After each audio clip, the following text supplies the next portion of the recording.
안녕하세요. 토요 미스터리 디바메이입니다. 한 번이 어렵지 두 번은 쉽다는 말이 있죠. 오늘 스토리는 이 말이 살인에도 적용이 된다는 걸 보여준 사건입니다. 그럼 지금 바로 시작해볼게요.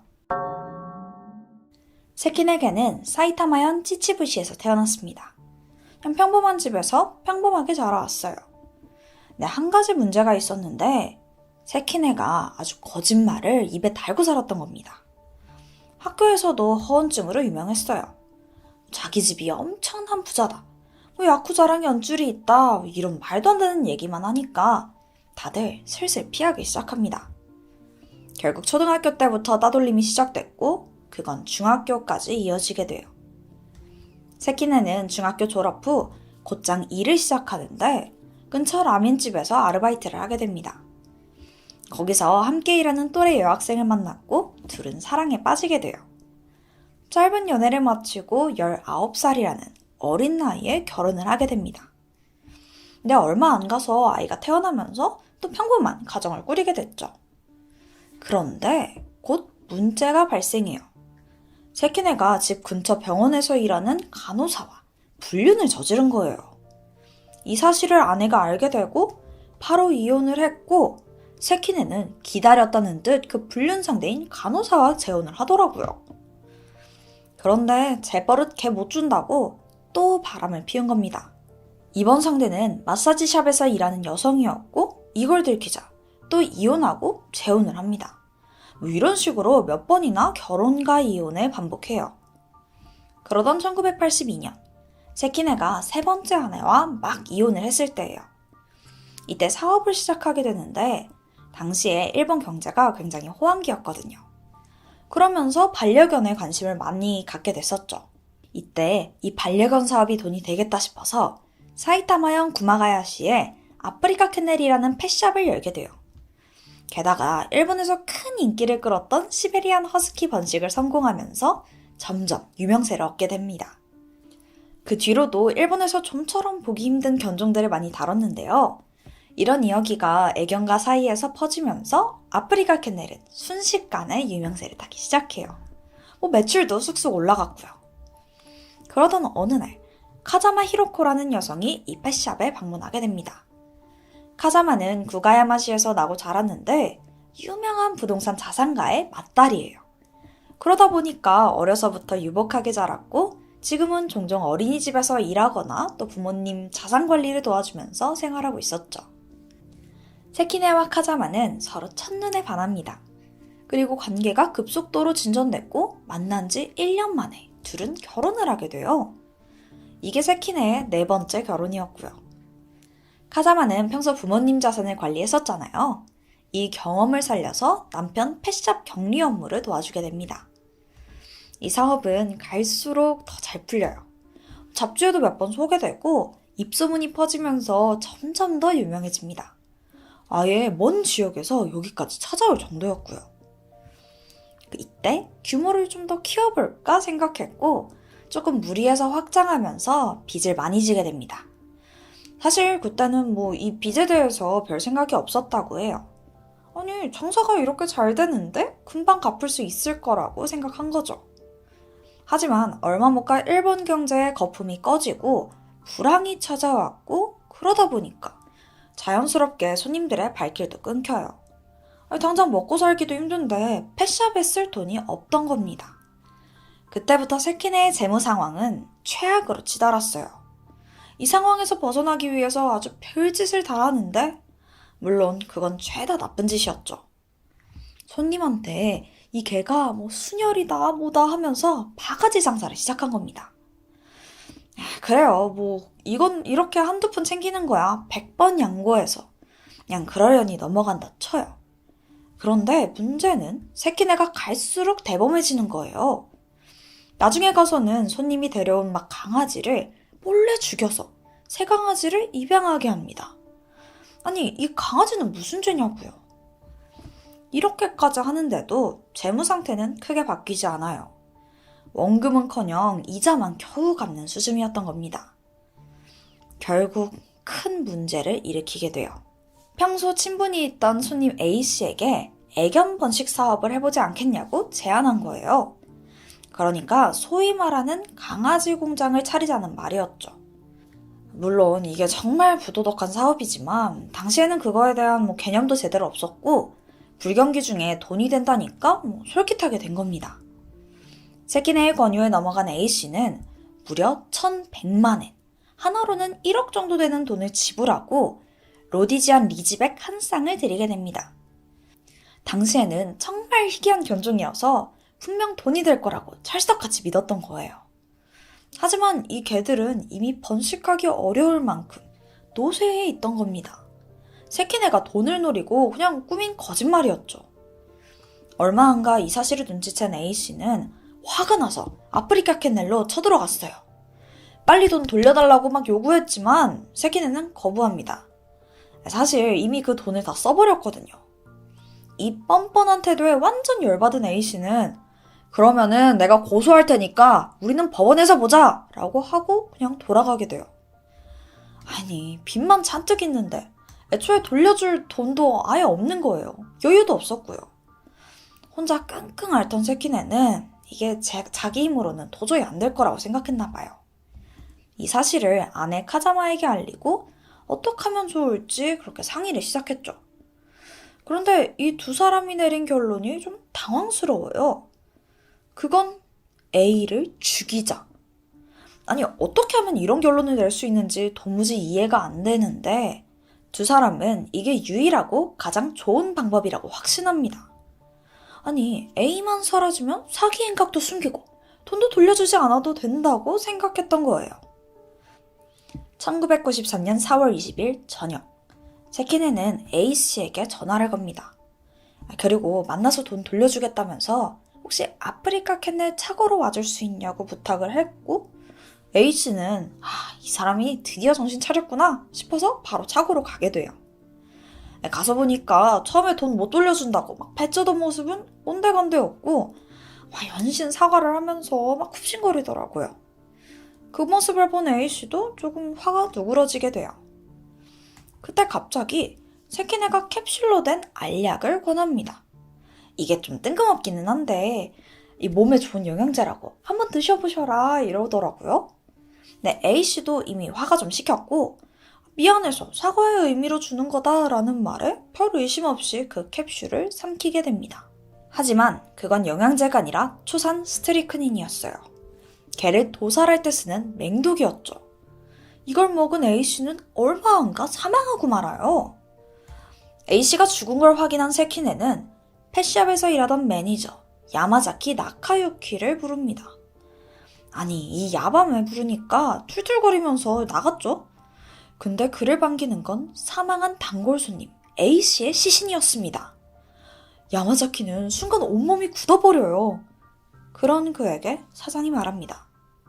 야, 너도 이렇게 되고 싶냐? 맞아요. 매니저를 부른 건 시신 처리하는 걸 시키려고 했던 거예요.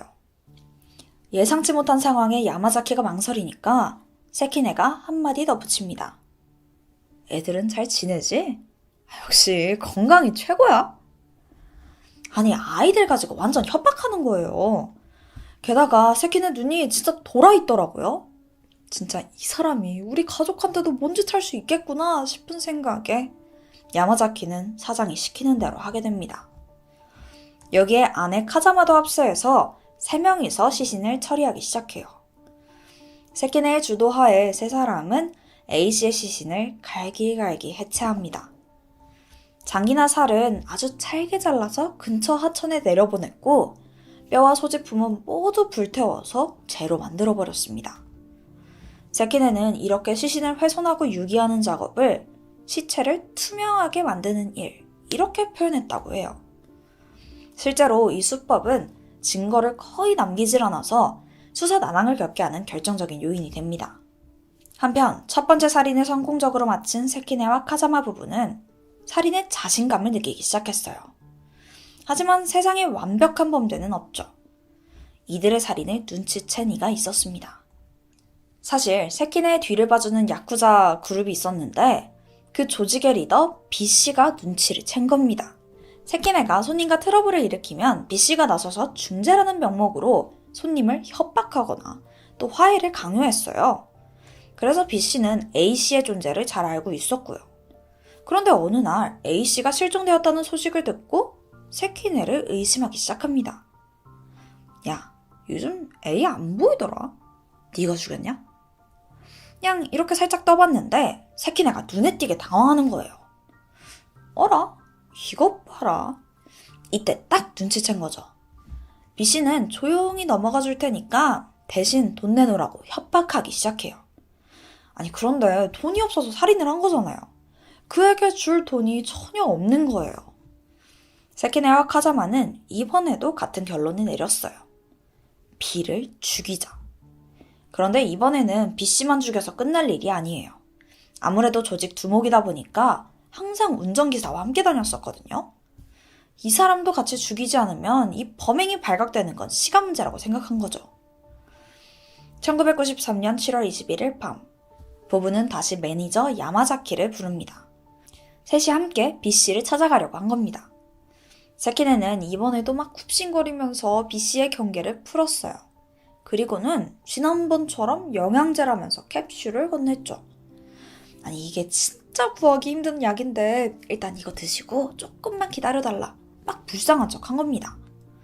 아니 솔직히 이 상황에서 누가 이걸 먹어 싶으실 수도 있는데 B씨는 지금 협박하고 있는 상황이라고 해도 두 사람은 꽤 오랜 시간 동안 알아온 관계였어요. 게다가 세키네가 막 납작 엎드려서 제발 봐달라고 비니까 별 의심 없이 그 캡슐을 먹게 된 겁니다.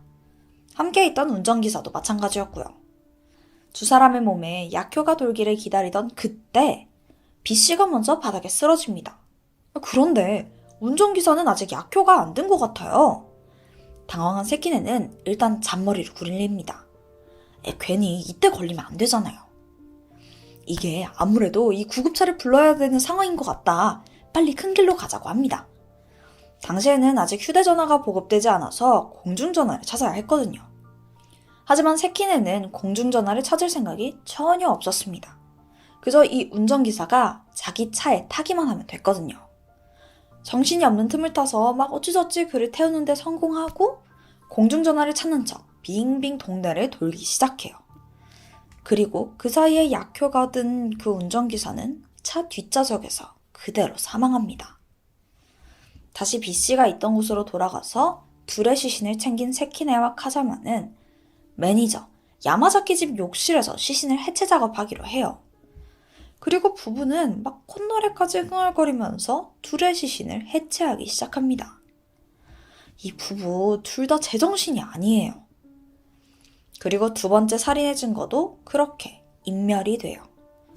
하지만 여전히 돈은 부족했죠. 세키네는 이번에는 돈만 뜯을 생각으로 다음 타겟을 정하게 됩니다. 그건 C씨라는 여성이었는데 그녀는 펫샵에서 일하던 알바생의 어머니였죠. 그리고 동시에 세키네의 불륜 상대이기도 했고요. 꽤 오랜 시간 동안 불륜을 이어오면서 서로를 신뢰하고 있었어요. 사랑하는 사이라고 생각했으니까요. 그리고 그는 이 마음을 이용하기로 합니다. 아프리카 캔넬의 주주가 되어달라면서 투자금을 요구한 거예요. 사실 그냥 그 돈만 받고 말 생각이었죠. 이런 사실을 꿈에도 모르던 C씨는 곧바로 투자금을 마련하겠다고 했습니다. 그렇게 돈을 받고 나니까 갑자기 불안해지더라고요. 사기당한 걸 알고 막 돈 돌려달라고 하면 어쩌지? 막 신고하면 어쩌지? 걱정되기 시작한 겁니다. 아니 근데 그러면은 그냥 사기 안 치면 되는 거 아닌가요? 어쨌든 세키네는 결국 이번에도 살인을 결심하게 됩니다. 다만 이전에는 다르게 아내나 매니저에게 이 범행 사실을 알리지 않아요. 불륜인 게 들키면 배신감을 느낀 아내 카자마가 경찰에 신고할 거라고 생각했던 거예요. 그리고 벌써 셋이나 죽이고 나니까 사람 죽이는 거 별거 아니더라고요. 혼자서도 할 수 있을 것 같았죠. 그렇게 1993년 8월 26일 세키네는 투자금을 전해받기 위해서 C씨와 단둘이 만났습니다. 돈을 받은 세키네는 막 자상한 척 이거 영양제라면서 알약을 건넸고 그녀는 그걸 철석같이 믿고 삼키게 돼요.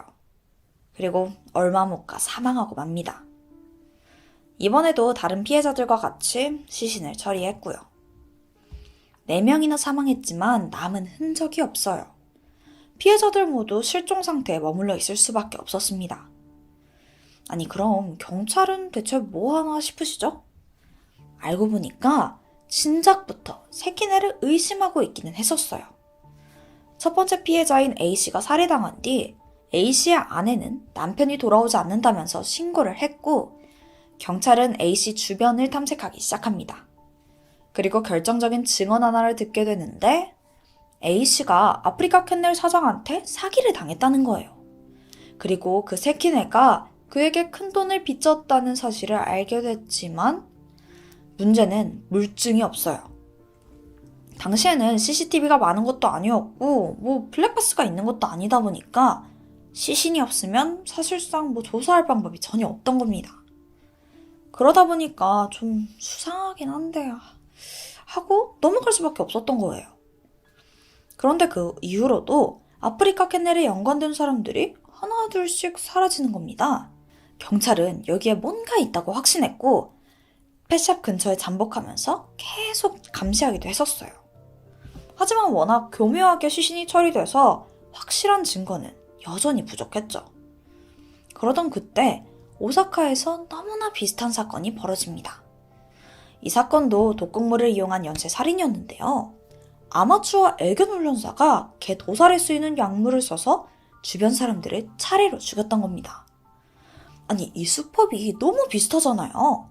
그런데 놀랍게도 이 두 사람은 전혀 서로 아무런 관계도 없었어요. 그냥 우연히 비슷한 시기에 서로 다른 지역에서 비슷한 사건을 저지른 거였죠. 어쨌든 오사카 사건이 유명해지니까 사람들이 아프리카 캔넬도 의심하기 시작합니다. 이 소문은 점점 퍼졌고 결국 기자들이 아프리카 캔넬을 에워싸고 막 취재하는 지경이에요. 그런데 세키네와 카자마는 너무나 당당하게 범행을 부인하고요. 어차피 시신도 없고 소지품이랑 뼈도 다 제가 돼버렸으니까 그냥 증거가 없을 거라고 아주 확신했던 겁니다. 이 뻔뻔함을 보면 부부는 정말 천생연분이에요. 하지만 보통은 사람을 죽이고 이렇게 뻔뻔하기 쉽지 않죠. 공범인 매니저 야마자키도 마찬가지였습니다. 계속되는 수사에 경찰은 야마자키를 신문하기 시작해요. 경찰서에 불려간 그는 일단 자기는 모른다고 막 발뺌을 했지만 어딘가 불안해 보이는 표정을 숨길 수 없었어요. 경찰은 이걸 보고 의심이 커졌고 그에게 구속영장을 신청합니다. 그 사실을 알게 된 야마자키는 아내랑 함께 잠적해버려요. 하지만 아내의 설득 끝에 얼마 못 가 자백하게 됩니다. 그렇게 1993년 12월 3일 세키네 부부의 끔찍한 범행이 밝혀져요. 야마자키는 자기가 보고 들었던 모든 사실을 털어놓았고 물증 확보에 도움을 주기도 했고요. 결국 세키네 카자마도 곧장 체포되었고 재판이 시작됩니다.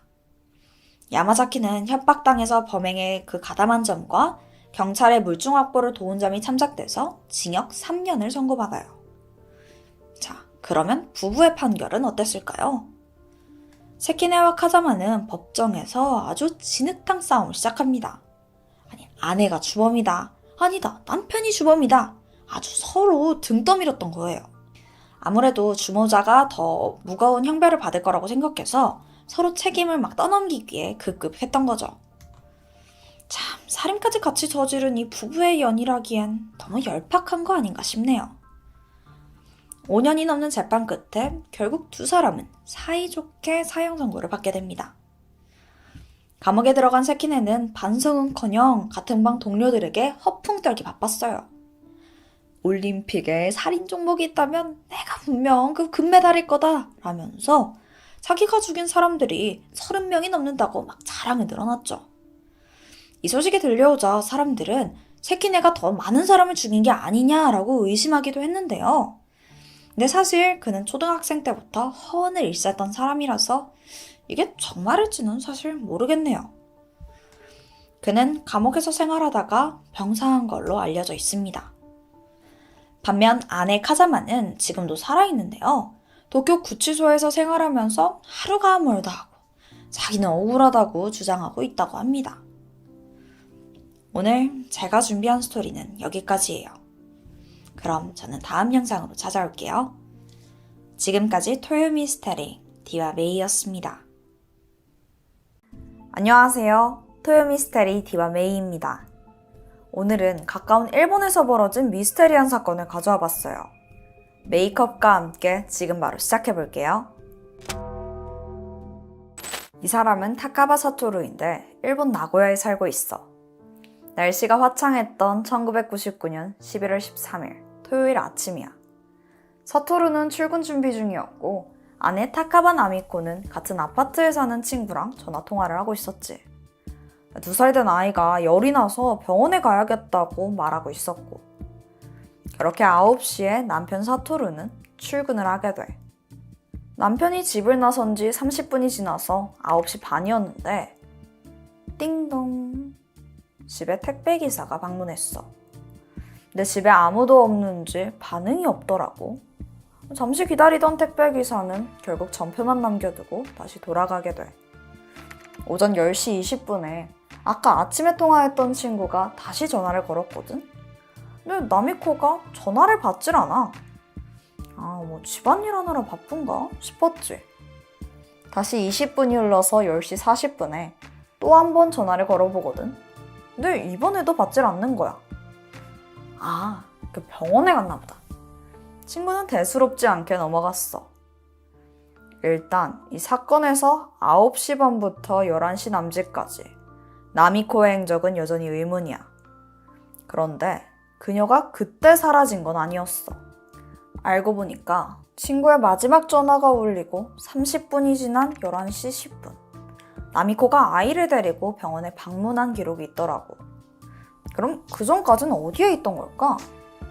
택배도 반응 안 하고 친구 전화도 안 받고 집에서 병원까진 고작 5분 거리야.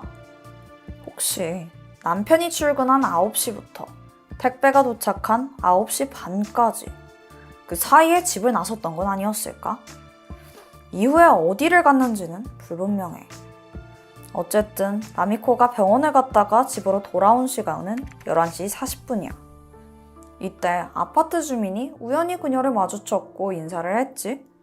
근데 이상하게도 원래 같으면 반갑게 맞이해줄 나미코가 쳐다도 보지 않고 그냥 집에 들어가 버리는 거야. 평소답지 않은 그녀의 모습에 이웃이 좀 멋쩍을 정도였대. 그런데 이후 또 다른 주민이 수상한 소리를 듣게 돼. 나미코가 집에 들어간 12시에서 1시 사이에 그 집에서 무슨 옷장 같은 큰 가구를 막 끄는 듯한 소리가 들리더니 잠시 후엔 누가 막 계단을 뛰어내려가는 소리가 들렸던 거야. 시간이 지나서 낮 12시 30분.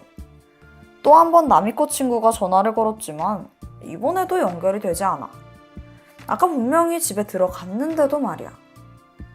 친구가 오후 2시까지 2번이나도 전화를 했지만 나미코는 단 한 번도 응답하지 않더라고.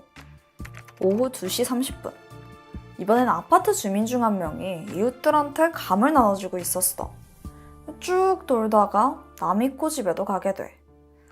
역시나 아무도 나오지 않았고. 그래서 감이 든 봉투를 문고리에 걸어놓고 가려는 순간 문이 스르르 열리는 거야. 뭔가 이상했지. 그냥 지나치긴 꺼림칙했던 주민이 조심스럽게 문을 열고 그 안으로 들어갔어. 그리고 그곳에서 충격적인 장면을 목격하게 돼. 현관 복도에서 거실로 향하는 길에 나미코가 피를 흘린 채 쓰러져 있는 거야. 자세히 보니까 목에 예리한 흉기로 찔린 듯한 상처가 여러 군데 보여. 잠깐만, 아이는? 2살짜리 아들이 있었잖아. 보니까 엄마가 쓰러진 곳 맞은편 식탁에 아이 혼자 가만히 앉아있더라고. 지금 무슨 상황인지조차 전혀 모르는 듯 했어. 다행히 아이는 다치지 않았었어. 신고를 받은 경찰이 빠르게 출동했지만 나미코는 이미 과다출혈로 사망한 상태였지. 경찰은 목격자를 찾기 위해 탐문 조사를 시작했고 그 근처에서 수상한 사람을 봤다는 증언들을 듣게 돼. 오후 12시 15분. 파마머리의 중년의 여성이 피투성이가 된 팔을 꽉 누르면서 인상을 쓰고 막 걸어갔다는 거야. 자, 그럼 정리해보면 나미코는 남편이 출근한 9시에서 택배기사가 왔던 9시 반 사이에 집을 나섰고 마지막으로 목격된 시간은 11시 40분이었어. 그리고 집에서 가구 끄는 소리가 난 건 12시에서 1시 사이였으니까 그럼 사망 추정 시간은 11시 40분에서 12시 반 사이인 거잖아. 여기서 아까 그 수상한 여자 기억나지? 그 피를 흘리면서 걸어갔던 시간이 12시 15분이었는데 그럼 나미코 사망 추정 시간이랑 딱 맞아 들어가. 이 중년의 여성이 유력한 용의자가 될 수도 있다는 거지. 현장에는 어떤 증거가 있었을까? 집 현관 카페트에 누군가의 구두 족적이 발견됐어. 240mm의 여성의 것으로 추정돼. 또 화장실 세면대에는 추가적인 용의자의 혈흔이 나오는데 분석해보니까 B형의 여성으로 밝혀졌고 분명 범인이 이 집에서 나미코를 찌르고 도망간 거잖아. 그래서 범인의 도주 경로를 추적해보던 경찰은 현장에서 한 500m 정도 떨어진 공원 홈수대에 누군가 피를 씻은 흔적을 발견했었대. 나미코 집에 있던 용의자의 거랑 똑같았지. 그 와중에 새로운 목격자도 등장하게 돼. 공원 근처였는데 40대에서 50대로 보이는 여성이 손에 피를 흘리면서 공원 쪽으로 가고 있었대. 그렇게 목격자들의 증언을 종합해보면 용의자의 모습이 좀 대부분 일치하고 있어. 그러니까 범인이 여성이라는 건 확실한 것 같아. 한번 추리해볼까? 범인은 살인을 하는 과정에서 자기 손에도 상처를 입었고 지혈을 하기 위해서 나미코네 화장실에서 한 번, 그리고 그 공원 음수대에서도 손을 씻었던 거야. 그럼 범인은 면식범이었을까? 평소 나미코는 되게 조심성이 많은 성격이었다고 해.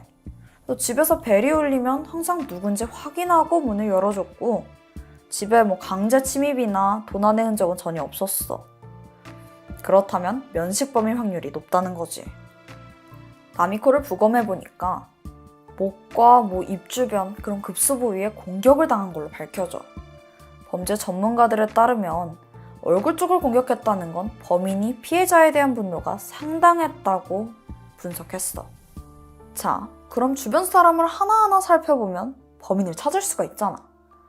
사실 경찰이 이미 지인들을 모두 만나봤어. 하지만 딱히 용의자로 볼만한 사람은 전혀 나오지 않더라고. 오죽하면 나미코 가족이랑 친척 지인들을 조사해본 담당 형사는 이 사람들 주변에 이렇게 원한이 없는 건 드물 거다 라고 말할 정도였대. 혹시 애초에 수사 방향을 잘못 잡은 건 아니었을까? 어쩌면 처음부터 범인의 타겟이 나미코가 아니었을 수도 있다는 가설이 있어. 이게 무슨 소리냐면 사건 직전인 10월이었는데 나미코의 어머니가 홋카이도에서 딸이 사는 나고야로 이사를 할 계획 중이었었거든. 이때 어머니는 딸 나미코의 주소로 미리 전입신고를 해둔 거야. 관공서에서 보내는 우편물들을 여기로 받으려고 그랬었던 거지. 그래서 우편함에 나미코 어머니의 이름도 써뒀었고 일본은 우편함에 그 집 사람들 이름 다 써두잖아. 혹시 이게 어떤 원인이 된 건 아니었을까? 또 다른 추측도 있었어. 당시 옆집에 피해자 성인 타카바와 같은 한자를 쓰는 주민이 살고 있었던 거야. 이거 혹시 범인이 집을 착각한 건 아닌가 싶은 거지. 워낙 사건이 풀리질 않으니까 이런 여러 의혹들이 쏟아지더라고. 여기서 잠깐. 현장에서 발견된 특이한 증거물이 하나 있더라. 그게 뭐였냐면 바로 유산균 음료수병이었어. 사실 이게 엄청나게 이상한 건 아니잖아. 집에 있을 법도 하고. 근데 이 증거가 사실 경찰이 발견한 건 아니야. 사건이 발생하고 나서 남편이 한참 집에 못 가다가 어느 정도 증거 수집이 끝나고 집에 돌아오거든. 근데 생전 처음 보는 유산균 음료수가 있는 거야. 게다가 이건 한 35km 떨어진 니시미카와 지역에서만 판매하는 음료더라고. 남편은 생각했지. 이게 왜 여기 있을까? 아내가 35km나 달려서 이걸 사왔을 리는 없을 텐데. 그렇다면 이건 혹시 범인이 집에 왔을 때 가져왔던 건 아니었을까? 그럼 범인은 이 음료가 나온다는 니시미카와 사람일 수도 있잖아. 경찰은 피해자 지인 중에 그쪽에 살았거나 이사를 간 사람들을 수소문했지만 용의자는 당최 추려지지 않더라고. 너무 답답하지. 아니, 이 사건은 증거도 목격자도 꽤 많은데다가 심지어 도주 경로도 어느 정도 파악된 상황이야. 범인이 뭐 지하철역으로 도주한 게 아니라 그냥 걸어서 공원을 지나서 간 거 기억하지? 즉 그 말은 교통수단이 필요 없을 정도로 가까운 곳에 살 수도 있다는 거지. 아니, 근데 추리를 하면 뭐하냐? 용의자가 절대 없는 거야. 그나마 도주 경로 곳곳에 혈흔이 좀 있긴 했는데 이마저도 큰 비가 내리면서 다 씻겨져 버렸대. 아무래도 1999년도다 보니까 지금보다 훨씬 더 과학수사가 허술하기도 했었고. 근데 그때 그 혈흔 확보를 해뒀으면 이제라도 범인을 찾을 때 도움이 됐을 것 같은데 당시엔 그런 생각을 못했던 것 같아. 그런데 우리가 놓치고 있는 부분이 있어. 다시 생각해보면 사망 당일 나미코의 행적은 어딘가 이상한 부분이 많더라고. 무엇보다 택배기사가 왔을 때부터 나미코가 병원에 갔을 때까지 2시간이 빈다는 거야. 전문가들은 이때 행적에 대해 알아내면 그녀의 죽음을 밝혀낼 실마리가 될 수 있을 거라고 했지만 1999년엔 CCTV가 많지 않다 보니까 나미코가 대체 어디서 뭘 했는지 여전히 미궁에 빠지게 돼. 자, 이게 경찰의 증언을 토대로 작성한 범인의 몽타주야.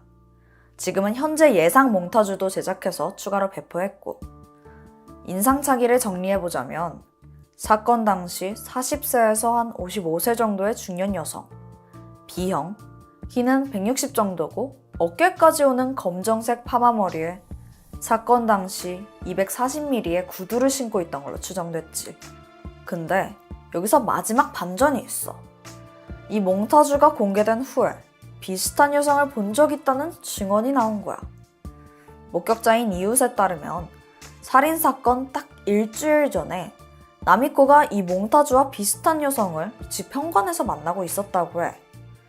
당시 그 여자는 무슨 은색 가방을 들고 있었는데 그 가방 때문에 뭐 박모 판매원인가? 라고 생각했었대.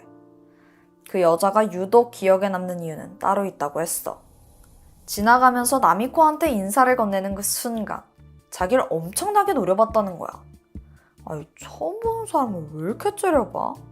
하면서 기분이 나빠서 정확하게 그 순간을 기억한다고 했지. 과연 그 여자는 누구였을까? 진짜 범인이 맞았을까? 이 사건은 사실 2014년도에 공소시효가 끝날 예정이었어. 하지만 일본도 현재 공소시효가 폐지된 상태거든. 그래서 여전히 희망은 있는 상태야. 사건 이후 남편 사토루는 범인을 체포하는 것이 유족에게 있어서 가장 큰 의미일 겁니다. 라는 말을 남겼어. 이 가족들은 사건이 미제가 된 게 너무나도 한이 돼서 20년이 넘도록 사건 현장인 이 아파트를 떠나지 못하고 있다고 해. 너무 안타깝지? 과연 그날 나미코를 잔혹하게 살해한 그 중년 여성의 정체는 무엇일까? 더 늦기 전에 그녀가 잡혔다는 소식이 하루빨리 들리길 바래. 지금까지 토요미스테리 디바메이였습니다.